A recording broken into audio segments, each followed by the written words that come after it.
Hello DEC student, आज हमारी class second है डीईसी 1 पेपर 1 की।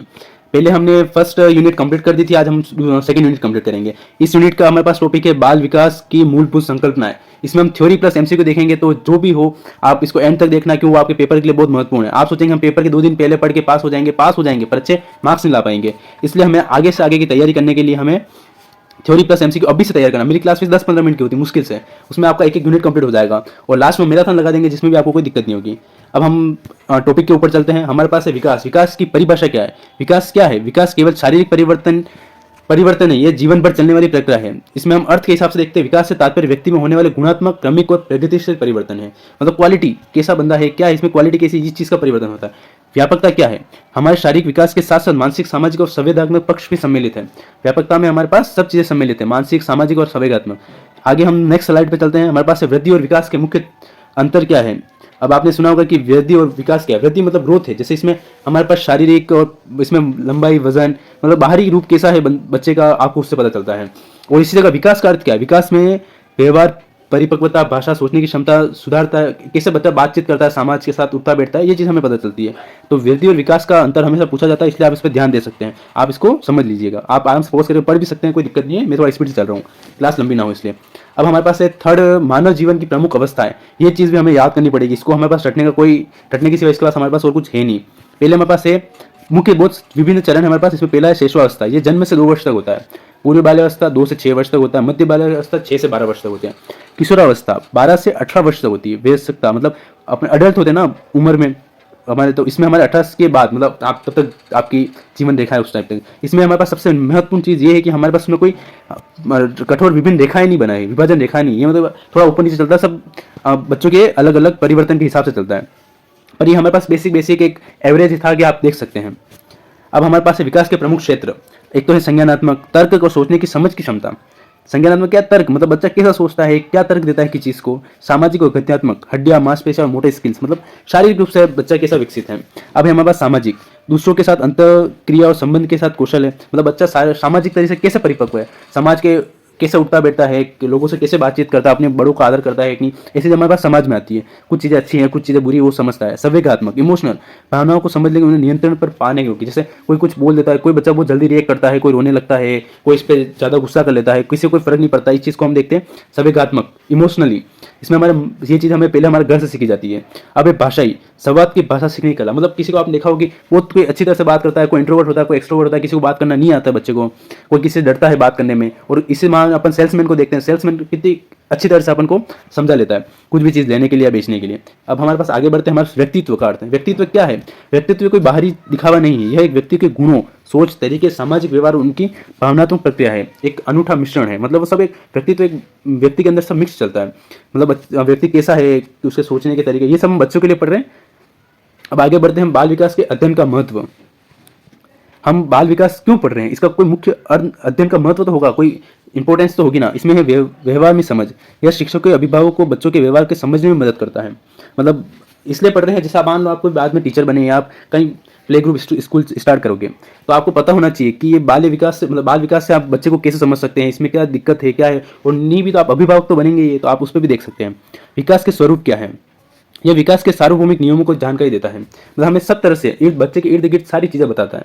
अब है इसका मूल्यांकन, मतलब मूल्यांकन इसके माध्यम से बच्चों की प्रगति वैज्ञानिक मानकों के आधार पर मापा जाता है। जैसे हम कैसे बच्चे की प्रगति हो रही है हम देखते हैं। इसमें हमारे बहुत तर्क दे रखे हैं वैज्ञानिकों ने, पर ये अभी हमारे काम का नहीं है, हमारे पेपर ओरिएंटेड चीज़ें देखेंगे हम। दूसरा है व्यक्तित्व भिन्नता, मतलब सब व्यक्ति अपने अपने अलग अलग तरीके, जैसे प्रत्येक बच्चा अपने आप में विशिष्ट होता है, यूनिक होता है। इसके सीखने की गति और रुचि अलग अलग हो सकती है। इसको समझने में बच्चों के साथ बेहतर तालमेल बिठा सकते हैं, उनके विकास के प्रभावी भूमिका निभा सकते हैं। जैसे शैक्षणिक और खेल गतिविधियों के बेहतर नियोजन करता है। जैसे कोई बच्चा खेलने में अच्छा है, कोई पढ़ने में अच्छा है, कोई अच्छा गाता है, सब अपने अपने तरीका। अब उसको खाली मार्गदर्शन देना होता है कि ये बच्चा कैसे आगे बढ़ सकता है। अब हमारे पास से 8वां पॉइंट है। 8वां मतलब ऐसा है कि पूरा सार है हमारे पास। इसमें खाली मैथ इंपॉर्टेंट पॉइंट, बाकी बुक में बहुत ज़्यादा थ्योरी दे रखी है जो ना समझ आती है और ना पढ़ने लायक है। पढ़ने लायक क्योंकि आप समझ सकते हैं, अच्छी खासी लेवल की तैयारी करें तो ठीक है, बाकी आप एग्जाम पास करने के हिसाब से इतनी बड़ी थ्योरी पढ़ने का कोई पॉइंट ऑफ व्यू नहीं निकलता। हमें खाली मेन इंपॉर्टेंट चीज़ें समझनी है और क्वेश्चन देखने हैं। अतिरिक्त बिंदु में हम देख लेते कुछ ज़्यादा नहीं है। बाल विकास का अध्ययन शिक्षकों, माता पिता, नीति निर्माण की बच्चों की आवश्यकताओं की पहचान करने में मदद करता है। यह समझ उनके पोषण, शिक्षा, खेल, व्यवहार के लिए अनुकूल वातावरण निर्मित करने में सहायक है। इसके इसके बाद हम बाल केंद्रित योजना बनाते हैं। तो ये चीज़ें हैं, इसमें कुछ ऐसा है नहीं समझने जैसा, आप खाली पढ़ लेना अपने हिसाब से थोड़ा। अब हम क्वेश्चंस देख लेते हैं। क्वेश्चंस देखना हमारे लिए क्यों ज़रूरी है? क्वेश्चंस नहीं देखेंगे तो हमें पता क्या चलेगा कि हम कि है ना कहते हैं सही हमने थ्योरी पढ़ी है कि नहीं, हमारे क्वेश्चन सही हो रहे नहीं हो रहे। इसमें खाली समझ बेस है, इससे ज़्यादा कुछ भी नहीं। पहला क्वेश्चन हम देख लेते हैं, विकास की प्रक्रिया के विषय के निम्न में से कौन सा कथन सत्य है? केवल जन्म से पूर्व अवस्था होती है? नहीं, ऐसा कुछ भी नहीं है। यह केवल प्रारंभिक बाल्यावस्था एक सीमित होती है? यह सतत एवं क्रमबद्ध प्रक्रिया है? यह केवल व्यावहारिक परिवर्तन संबंधित है? मतलब इसमें क्या है, ये चलती रहेगी या खाली एक व्यवहार का परिवर्तन? ऐसा कुछ भी नहीं है। ये सतत हमारा जीवन तब तक चल रहा है, तब तक ये सतत और क्रमबद्ध है, मतलब कड़ी से कड़ी जुड़ी हुई है इसके लिए। तो इसका आंसर हमारे पास होगा थर्ड, हमारा इसका आंसर है। अब हम आगे नेक्स्ट क्वेश्चन जाते हैं सेकंड। और जिस किसी ने अभी तक चैनल को सब्सक्राइब नहीं किया वो चैनल को सब्सक्राइब कर दो, लाइक कर दो, शेयर भी कर दो। और जिसको भी आगे की ऐसी क्लासेस चाहिए हैं तो आपको अच्छा लगे तो आप कमेंट भी कीजिए, जिससे मुझे भी थोड़ा मोटिवेशन मिले और मैं आगे क्लास डाल सकूँ। अब हमारे पास है सेकंड क्वेश्चन, तो हम सेकंड क्वेश्चन को देखते हैं। निम्न में से कथनों सत्य कथन चुनिए। इसमें से सबसे चारों में सही कौन से कथन है वो देखेंगे। शिशु जन्म से ही सुनता है और देखता है और रोता है। शिशु को अच्छे बुरे और का अंतर स्वयं समझ आ जाता है। शिशु धीरे धीरे सामाजिक व्यवहार सीखता है। शिशु माँ के निर्देशों से सीखता है। तो इसका हम आंसर हमारे पास कौन कौन से सही हम वो देख लेते हैं। हमारे पास इसका पहला और तीसरा हमारे पास सही है। शिशु केवल माँ से सीखा ऐसा कोई ज़रूरी नहीं है, तो इसका आंसर हमारे पास ए है। और इसका धीरे धीरे सामाजिक व्यवहार, मतलब ऐसा बच्चा बड़ा होगा वो धीरे धीरे सीखेगा, देखेगा समाज को कैसे क्या होता है, तो वो वैसे ही धीरे धीरे सीखेगा और अपने आसपास के वातावरण से सीखता है। जरूरी नहीं खाली माता से सीखे। शिशु जन्म से ही सुनता और देखता है और रोता है, सही है। बच्चा होता ही वो तब एक दूसरे को मतलब समझने लगता है, देखने लगता है, सुनता भी है, अपनी चीज़ों पर रिएक्ट भी करता है। आगे हम थर्ड क्वेश्चन पे जाते हैं। थर्ड क्वेश्चन है कथन है, शिशु धीरे धीरे वस्तु को पहचानना और उसकी सही प्रयोग करना सीखता है। शिशु आसपास के वातावरण का अनुकरण करता है, उसी से व्यवहार करना सीखता है। अब इसमें देखते हैं कथन ए और कारण दोनों एक दूसरे की व्याख्या सही करते हैं कि नहीं करते, वो भी देखना जरूरी है। तो हम इसको अपन देख लेते हैं इसका क्या है। तो इसमें हम पहले देखते हैं कि कथन कारण दोनों सही है। कारण कथन सही व्याख्या करता है, कथन कारण दोनों सही नहीं है। दोनों सही है लेकिन कारण कथन की व्याख्या नहीं करता है। कथन सही है लेकिन कारण गलत है, कथन गलत है और लेकिन कारण सही है। तो अब इसका हम आंसर देखते हैं। इसका आंसर हमारे पास पहला ही, मतलब कारण भी सही है और कथन भी सही है, मतलब कथन कारण कथन की व्याख्या करता है। ऐसे हम क्वेश्चन 4 पे जाते हैं। क्वेश्चन 4 है हमारे पास। क्वेश्चन 4 है, निम्न में स्तंभों का सही रूप से सम्मिलित कीजिए। मतलब हमें मिलान करना है। अब हम इसमें मिलान कर देते हैं। बाल विकास क्या है? विकास की प्रकृति, व्यवहार में परिवर्तन, अध्ययन की आवश्यकता है। इसमें हमारे पास सामने स्पष्टीकरण में क्या दे रखा है? पहला, शारीरिक, मानसिक, सामाजिक, भावनात्मक व भाषाई पक्षों की सम्मिलित की प्रक्रिया, सतत एवं क्रमबद्ध परिवर्तन की प्रक्रिया, समय अनुभव के साथ आने वाली अनुकूलन, बच्चों के जीवन को समझने हेतु बहुआयामिक दृष्टिकोण। तो इसका आंसर हमारे पास क्या है हम देख लेते हैं। इसका हम बाल विकास का देखा जाए तो क्या है? बाल विकास सब तरह से होता है। बाल विकास मतलब पहले का पहले ही है, क्योंकि वो शारीरिक, मानसिक, सामाजिक सब तरह से होता है। विकास की प्रकृति कैसी है? विकास की प्रकृति सतत और क्रमबद्ध। हमने पहले वाला जो क्वेश्चन किया था, अभी हमने सेकंड क्वेश्चन किया, वो उसमें यही दिखाया था कि विकास की प्रकृति कैसी है, कौन सा, मतलब हमने इसमें पॉइंट थे हमारे पास कि केवल माँ से सीखता है, ऐसा कुछ भी नहीं। इसमें इसका है बाल विकास, हमारा मतलब सेकंड का आंसर सेकंड ही है।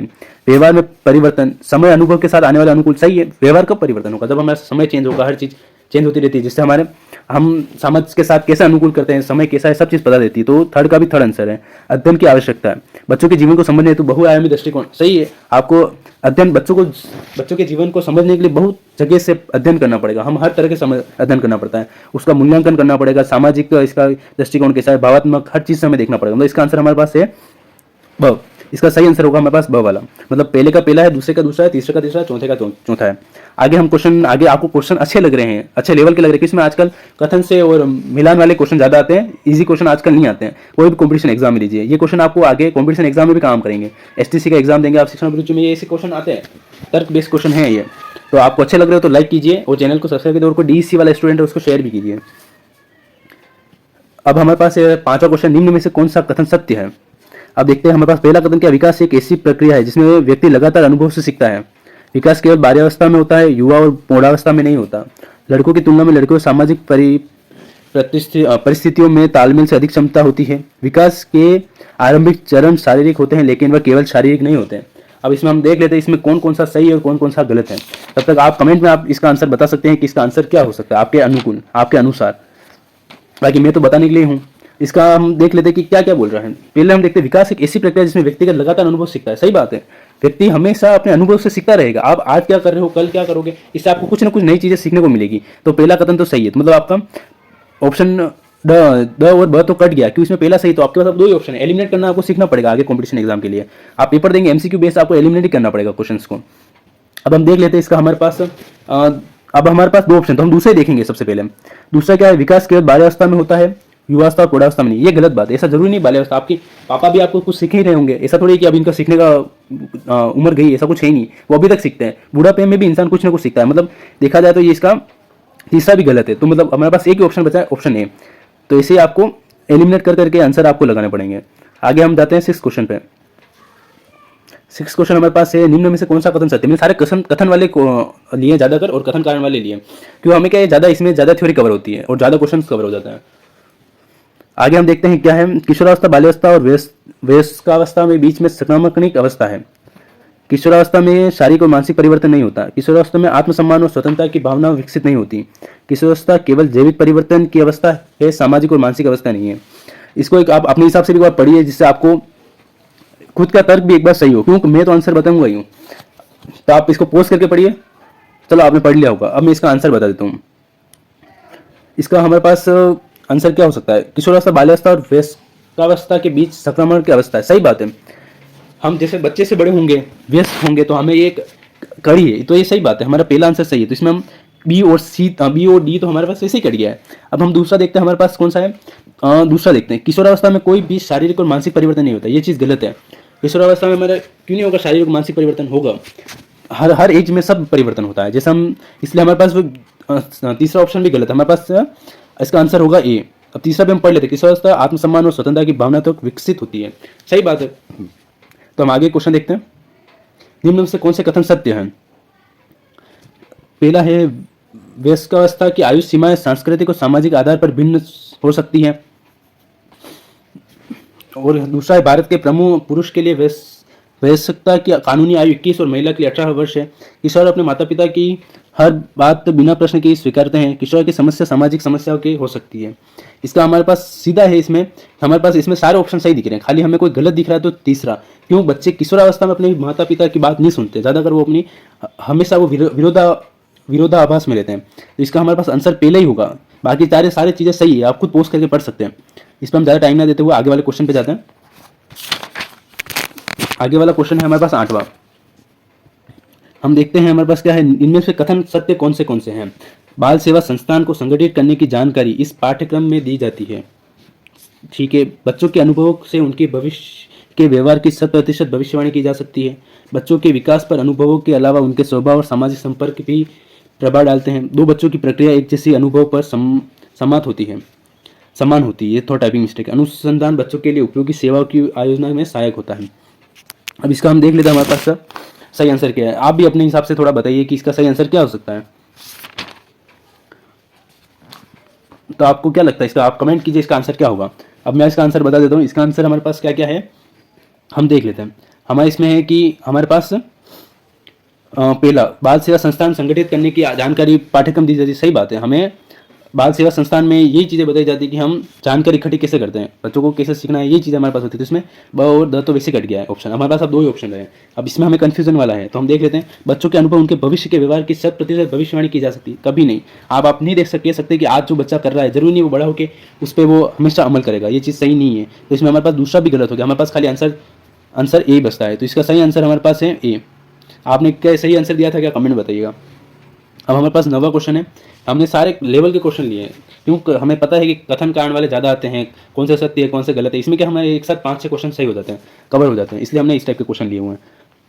निम्न कथन सत्य है कि नहीं, आप ये बताना है। हम देख लेते हैं। बच्चों के विकास के प्रारंभिक अनुभवों पर निर्भर करता है। अनुसंधान से प्राप्त जानकारी बच्चों को पोषण शिक्षा कार्यक्रम के लिए दिशा देती है। दो बालिका एक ही अनुभव के बाद भिन्न व्यवहार प्रदर्शित करती हैं। यदि किसी बालिका का मजाक उड़ाया जाए तो वह अंतर्मुखी अवश्य बन जाती है। संभावना के आधार पर विकास के परिवर्तन का अनुमान लगाया जा सकता है। तो हम देख लेते हैं इसका हमारे पास आंसर क्या है। इसका हमारे पास देखते हैं, बच्चों का विकास केवल प्रारंभिक अनुभव, ऐसा नहीं है। हम बच्चे को प्रारंभिक अनुभव के हिसाब से विकास नहीं होता, वो हमेशा अलग अलग तरीके से चलता है। तो इसमें हमारे पास जिसका पहला है हम तो काट देंगे। अब हमारे पास पड़ा ए और स, तो हमारे पास सही कौन सा है हम देख लेते हैं। और हमारे पास दूसरा है, अब हमारे पास दूसरा वाला, अनुसंधान से प्राप्त जानकारी बच्चों को पोषण शिक्षा के लिए दिशा देती है। सही बात है, हमें अनुसंधान से हम बच्चा आपने आंगन में देखा होगा, बच्चों की हाइट, हेल्थ, वजन सब नापते हैं कि बच्चा कैसा विकास कैसा हो रहा है बच्चे को, इसका मानसिक तरीके से हम देखते हैं। तो ये बात सही है।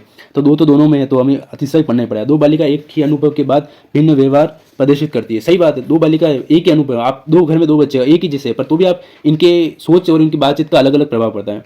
ये बात सही है। तो इसमें तीसरा स है जो वैसे कट गया है, तो भी हम आगे की ओर दो पढ़ ही लेते हैं। यदि किसी बालिका का मजाक उड़ाया जाए तो अंतर्मुखी बनेगी। ऐसा कोई जरूरी नहीं, सब बच्चे जरूरी नहीं अंतर्मुखी बने, उनका मजाक उड़ाए। कोई बच्चा इतना लाइट लेते था कुछ चीज़ों को, तो इतना कोई प्रॉब्लम नहीं होती है। संभावनाओं के आधार पर विकास के परिभाव का अनुमान लगाया जा, सही बात है, ये बात सही है। तो इसका आंसर हमारे पास ए होगा। अब हमारे पास लास्ट क्वेश्चन है, तो हम उसको और देख लेते हैं। हमने ज़्यादा 10 क्वेश्चन नहीं लिए हैं, ज़्यादा क्वेश्चन नहीं लिए हैं। इसका मुख्य कारण है कि इसमें हमने सब ज़्यादा तर्क वाले लिए, तो भी इतनी लंबी क्लास हो रही है इसलिए। अब हमारे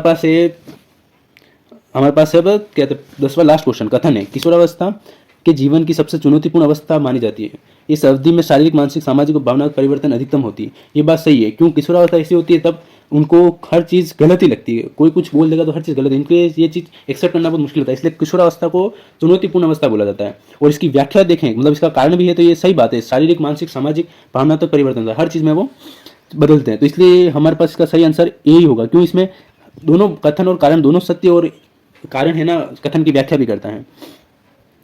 तो अभी तक आपने चैनल को इतना सपोर्ट किया, आप यहाँ तक पहुँचे, मतलब आपको पढ़ने का शौक है, आपको अच्छा लगा है मतलब वीडियो, तो आप कोर्स कंपास मेवाड़ को सब्सक्राइब कर दीजिए चैनल को, और सब्सक्राइब करने के बाद लाइक भी कर दीजिए। थैंक यू फॉर वॉचिंग, और शेयर भी कर देना। Thank you.